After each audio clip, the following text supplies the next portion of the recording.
Hello, চলে এসেছি আবারও একটা নতুন চিংড়ি মাছের রেসিপির ভিডিও নিয়ে। তো চলো আগে রেসিপি স্টার্ট করা যাক। তো সবার আগে আমি এখানে নিয়ে নিয়েছি বড়লোকি কাজু, তিল আর চার মগজ, আর ওটাকে আগে মিক্সারে ভালো করে গুঁড়িয়ে নেব আর ফাইন একটা সাদা ফুটি তৈরি করে নেব।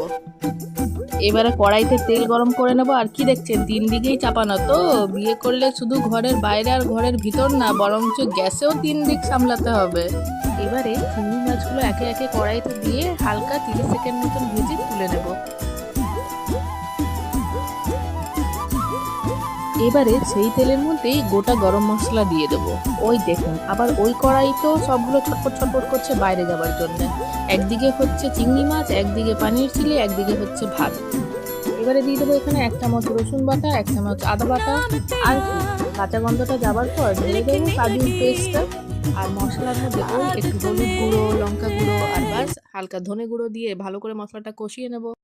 এই দেখুন, এবারে আমি বার করে নিয়েছি নিজের কিচেনের তলবার। এইসব ইন্ডিয়ান রান্নার জন্য খুন্তিই ভালো।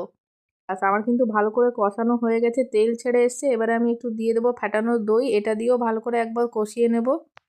এই দেখুন কি সুন্দর তেল ছেড়ে এসছে। এর মধ্যে এবারে আমি একে একে চিংড়ি মাছগুলো ঢেলে দেব।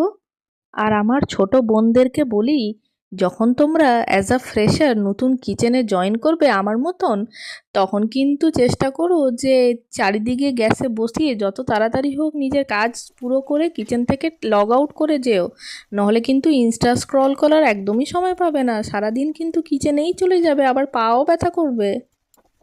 এবারে লাস্টে আমি দিয়ে দিলাম গরম মশলা আর হাতে ক্রাশ করে কাসুরি মেথি।